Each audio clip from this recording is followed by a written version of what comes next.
I went and I looked up the REM Space website. They sell a mask and an app, Lucid Me. They claim that in 1 to 3 days and 1 to 5 attempts, you'll obtain lucid dreaming and out-of-body experiences 50% of the time. That would be amazing. I would go inside the pyramids. For millennia, shamanic rituals and ancient religions have thought of sleep and lucid dreaming as communal. Now, science is making advancements, claiming that we might be able to communicate with each other while dreaming. It's the Lucid Dreaming episode here on MKUSUAL. Well, Nick, we are doing lucid dream communication. How do you feel about that? I've had some crazy lucid dreams. Oh, we might get into that. Have you ever communicated with somebody in one?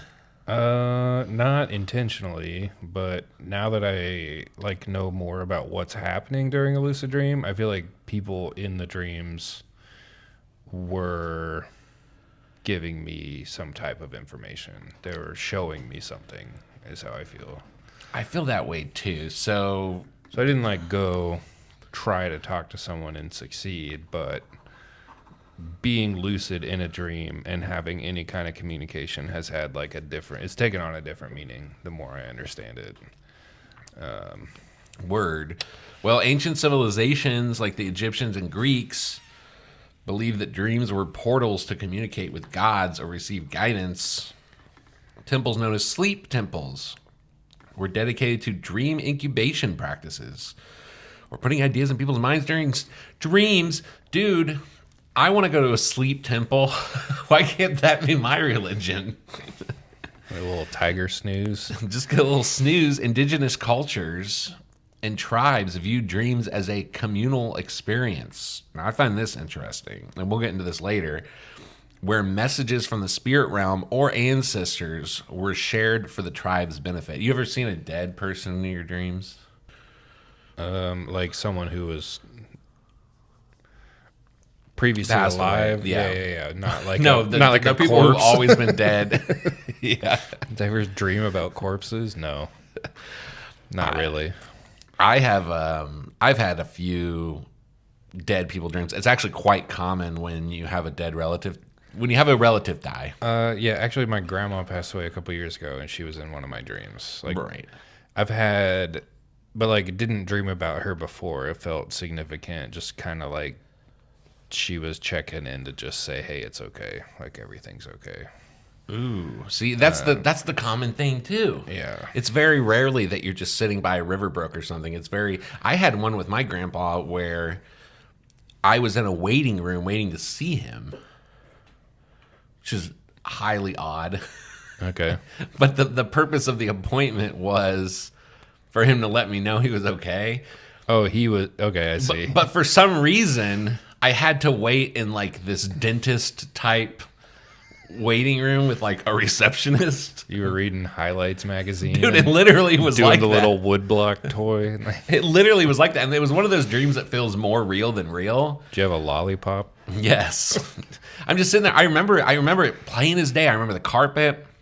I remember the way the window looked with the receptionist behind it. And then the door opened and they said, "Okay, he's ready to see you." And then my grandpa came out and we hugged. And he's like, "I'm going to be okay." It's a good dream. It was a good dream, but to this day, I'm like, why was it? There's a very why was it the orthodontist? There's a liminal space feeling that I'm getting when you describe it, like fluorescent lighting hum and I don't know. Yes, exactly that. You're probably picturing exactly that. Everything is some different tone of beige or gray. And yeah. Anyway, to me, I got this weird, and I don't mean this in a bad way. To me, one, those dreams are always very comforting, but to me it felt kind of like purgatory, maybe a little bit. Oh, yeah, I could see that. It definitely wasn't a heavenly place, but it definitely wasn't the bad place. It felt like I had to make an appointment. Anyway, I'm way off base. So there have been some scientific milestones. We'll get to more of the ancient stuff later, but in the late 20th century, researchers discovered that lucid dreamers could use predetermined eye movement patterns to signal their awareness, establishing a rudimentary form of communication from within dreams. Now, this one isn't quite the level of technology we're going to get into soon, but it's more people on the outside of the dream communicating with the person inside the dream, which I feel like that's not that big of a discovery. Have you ever had a dream where like your alarm clock's going off and that's because your alarm clock's going off? We've all had the dream every 3 weeks where we're at the beach and we've woke up to find out we peed ourselves. That's completely normal. No matter what age you are, Shelley, don't shame us, the community of normal people who pee themselves. Two-way communication. A groundbreaking study demonstrated that individuals in REM sleep could interact with external experimenters in real time, answering questions and performing tasks. This also was late 20th century, effectively bridging the gap. The 1900s. Between... Oh, please don't. I hate this that too. bridges Sorry. No, it's okay. I technically have a band project called the late 1900s. But this bridged the gap. This was a build on to the other experiments. This is reality. This isn't conspiracy, where you could essentially, under the right scientific scenario, have a conversation with a person who's in a lucid dream. Again, I think that's fantastic. I think that's super interesting. However, if you've ever had the experience of, have you ever talked to a sleeping person? Yeah, the experimenter could be like, if you were in the experiment, they could be like, Dennis, are you on the beach right now? Blink twice if you're on the beach. And be like, yes. It's stuff like that. It's like, Dennis, do you feel a warm sensation filling up your bed? Blink twice if the waves are lapping gently on your feet. A 2020, well, hold on. Let's go back to the 1980s. Dr. Stephen LaBerge, a pioneer in lucid dream research, was the first to prove that lucid dreamers could control their eye movements. His subjects moved their eyes in specific prearranged patterns, proving they were conscious. This method is still used today in dream communication experiments. Then, in 2021, scientists confirmed real-time communication. These were researchers from the United States, France, Germany, and the Netherlands, proving that lucid dreamers could answer real-world questions. So, here's something weird. Some of these questions were math questions. Interesting. And here's their methods of communication. The sleeping person would communicate through facial twitches or breathing patterns. That seems sus to me. I'm sure I'm just too stupid to understand. Well, it could be like, is 2 + 2 4? Keep breathing if it is. Well, it's like breathe rapidly if you think it's 4, and you're like... But they're also poking you. Yeah. They have a furnace up to your face. Okay. So a lot of this work, and this is kind of what I think is the interesting part of the more modern story, there is 2 kinds of realms of research into this. One in the private sector, one in the public sector. Okay, Northwestern University has a study published in Consciousness and Cognition about lucid dreaming, and they invented an app that, quote, triples their ability to communicate. Okay. Now, lucid dreaming, again, if you've never heard of it, that's when you're in a dream and you know you're in a dream. You can move freely, or if you're good at it, like change the environment you're in. Right. Yeah. So they studied, their study consisted of 2 experiments to test whether a smartphone-based targeted lucidity reactivation method could increase lucid dreaming frequency. The first experiment involved 19 participants, all Android users. That seems oddly unnecessary. But they've done other experiments. Northwestern University, lucid dream communication. Let's see here. Okay, but they also, the Northwestern Now Press published in 2021, real-time dialogue with a dreaming person is possible. Okay, so some of this, but I want to get into the private sector Because there's a guy who founded and runs a company called REM Space, REM Space. Okay. And he made news last year, September 24th, 2024, when the neurotech startup REM Space achieved the first ever confirmed communication between two individuals while they were both dreaming. Interesting. The experiment suggests that people could one day hold real conversations in a shared dream environment. Here's how they did it. Subject A was given a random word through an earbud while in a lucid dream. They then transmitted this word to subject B within their lucid dream. Subject B successfully relayed the word upon waking up, proving inter-dream communication. I wonder what the word they chose was. Yeah. Supercalifragilisticexpialidocious. But here's what I find interesting and makes me question this a tiny bit. The man who founded this, he's most famous for in 2023 implanting a device into his own brain. Okay. Michael Raduga, founder of REM Space, went viral for surgically implanting electrodes into his own brain without any medical supervision. The company was founded in Russia in 2007, so that sounds like some Russian shit. Mm-hmm. I will do it myself. I will put the electrode in my brain. His goal was to experiment with lucid dreaming and exploring direct neural stimulation. The experiment was considered reckless by neuroscientists. You don't say. But Raduga claims it helped him develop more advanced methods. This would be like if Elon Musk went into a shed and put a Neuralink in himself.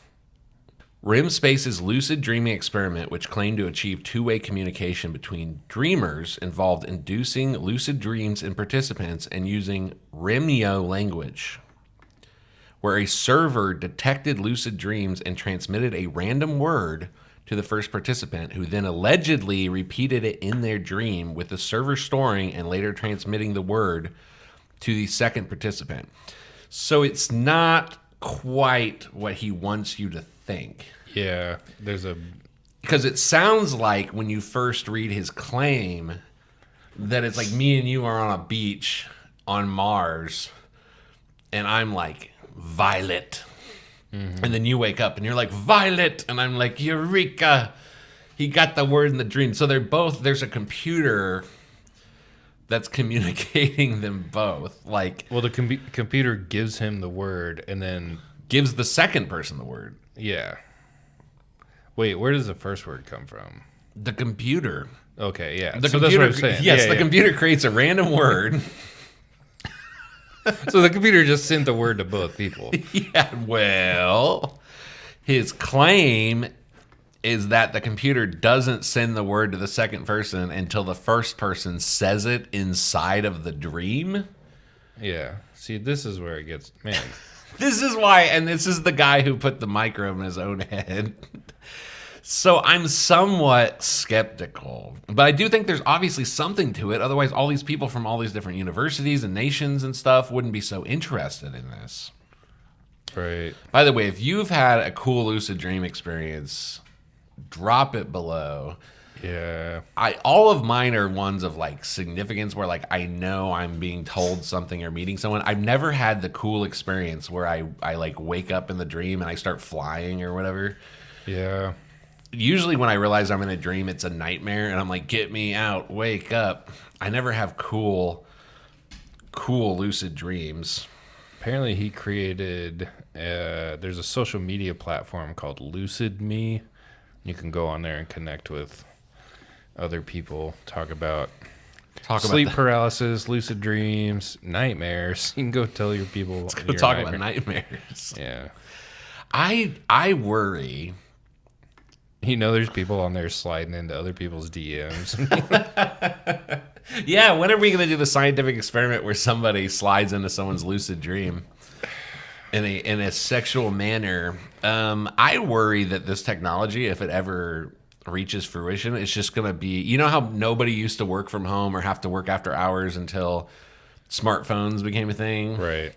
I worry this is going to be a way where it's like, you better lucid dream tonight and get that report done. They're gonna put ads in your dreams. Oh, You're they're gonna have to yeah. buy. You're gonna have to buy fucking sleep premium to not have ads. Oh yeah, 100%. That's another reason why I would never do a Neuralink. You know, there's gonna be ads on that thing. You're gonna be like in the middle of a date, and you'll be like, "That 2028 Honda Accord."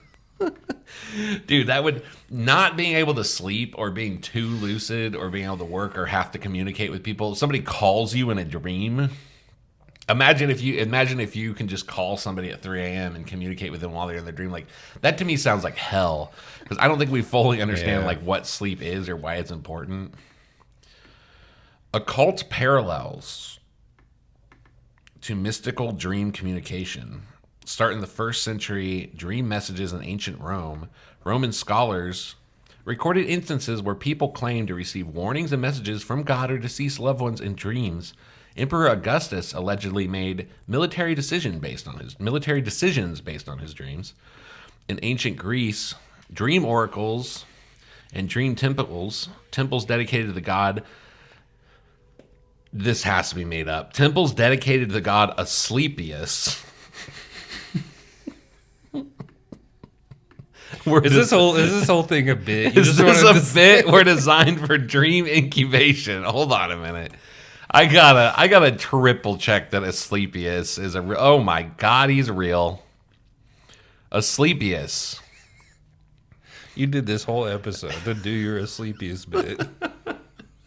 It says the etymology of the name is unknown and is revised. Oh, what? The etymology. The god of the unknown? ancient sleep temples is named Asclepius, and you don't know where the name comes from? We're in this is simulation. This is a fucking cruel joke.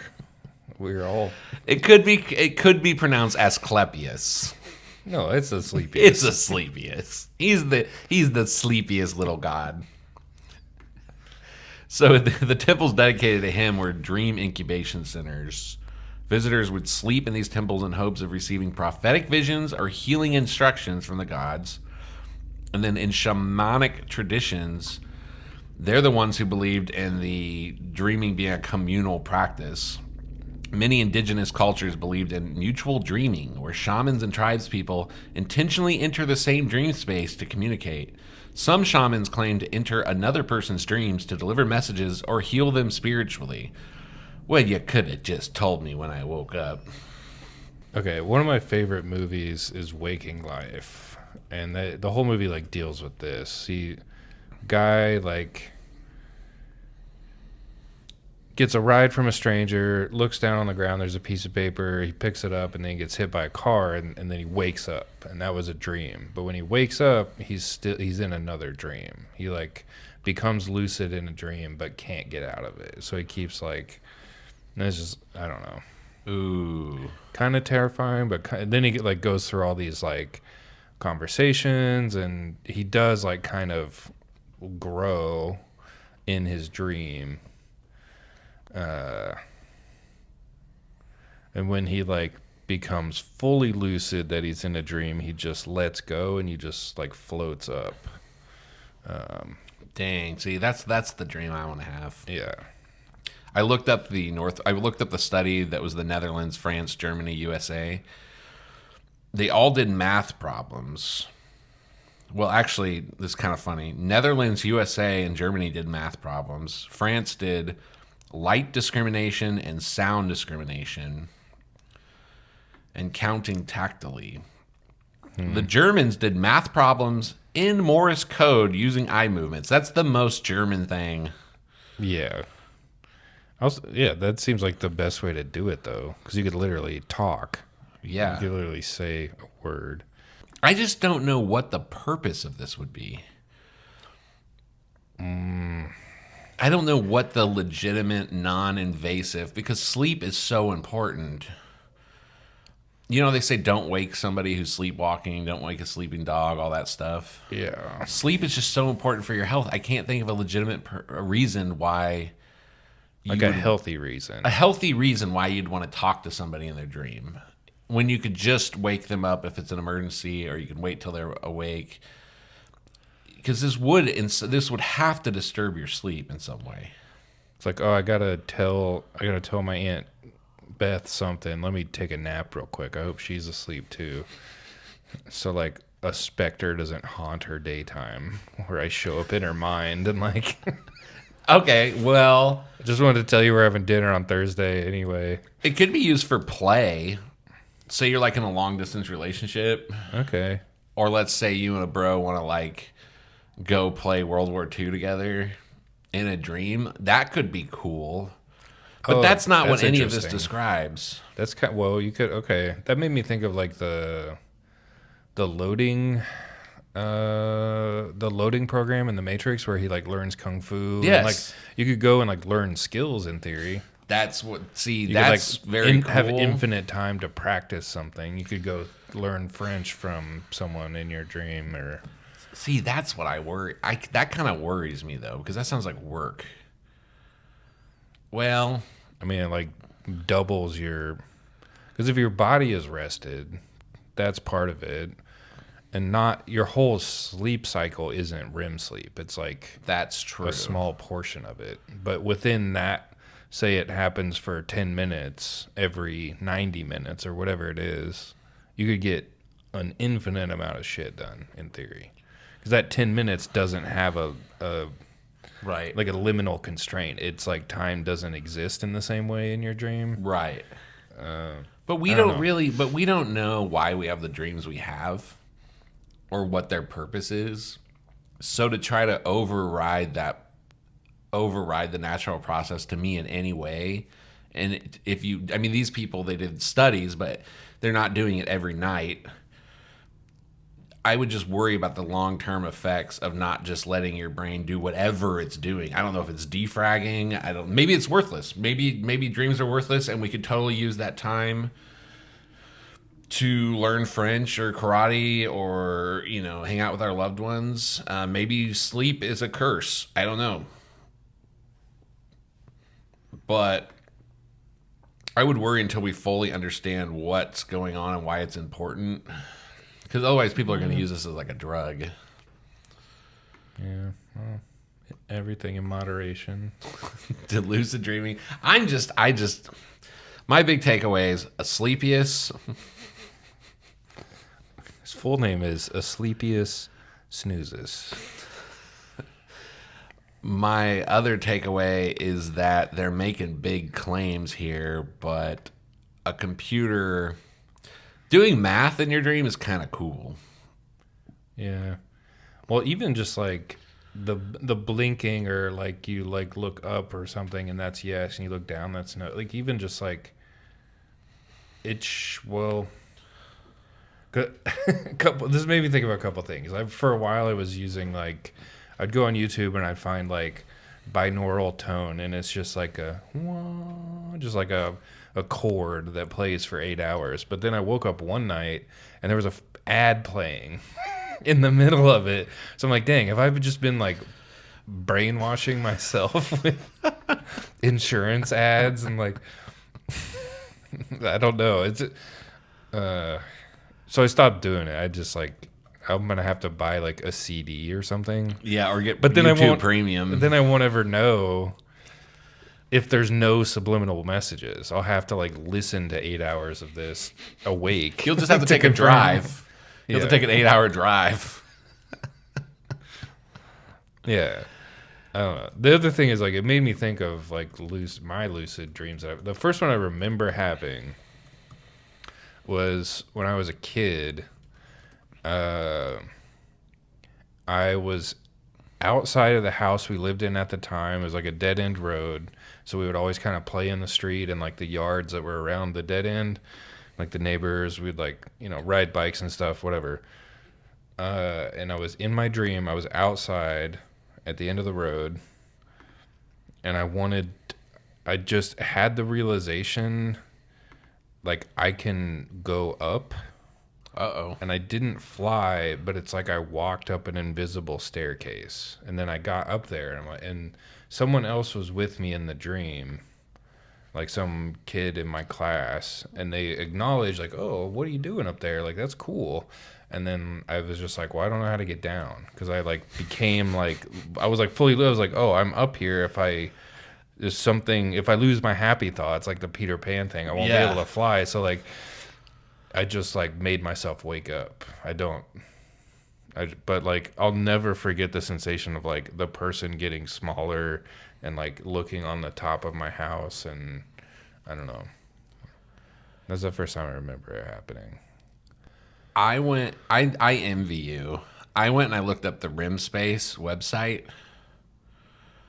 They sell a mask and an app, Lucid Me. They claim that in 1 to 3 days and 1 to 5 attempts, you'll obtain lucid dreaming and out-of-body experiences 50% of the time. That would be amazing. I would go inside the pyramids. They or sell like, a supplement. See, this is. I've never like set out to do it though. That's the thing. Right. It just happens. So I'm not like fully prepared when it happens. So that kind of like throws off probably what's going on. So I can't like stay in it. It says step 1 for lucid dreaming. Create a plan. Do you want to meet celebrities? Adult entertainment, 18 plus. Meet deceased relatives. Travel around the planet and space. I never thought about the porn implications of this. I didn't either. Step 2, think of the path from your bed to the street. Select 8 to 10 steps or stages in it. Each step should include 3 objects. In your imagination, go through the route several times. Very carefully touch, scrutinize, and count the objects. It's telling you to go play in traffic while you're sleeping. Some people are going to sleepwalk out into the road. So let's do this. I have my plan. I want to have sex with Drew Barrymore. It's a good choice. I'm going to imagine the path to my bed. Okay. Step 3. Use this at nights, mornings, or afternoon naps in the first moments of awakening. No more than 3 days a week for newbies. That's an interesting warning. Okay, step 4, rules before falling asleep. Go to bed an hour earlier. Avoid going online 2 hours before bedtime. If needed, use earplugs or a sleeping mask. Rehearse the technique 2 to 3 times. Actions on awakening. Walk through the entire route each time. If no result, fall asleep to try again later. If success, make new attempts at will. Minimum goals at night. Make at least 3 attempts no matter what. Only 2 days of attempts at 3-day seminars, even in groups of 50 people and more. Once more than half a group of people had a lucid dreaming experience by the second day, and most had 2 or more experiences. Okay, any final thoughts? I don't know. Now I'm getting. I was always like, I don't really need to, but now that it's like, now that I can watch you have sex with Drew Barrymore, it makes me want to get better at this. No, what happens is the computer tells you that I'm having sex with Drew Barrymore. All right, we love you. Like and subscribe. We love you.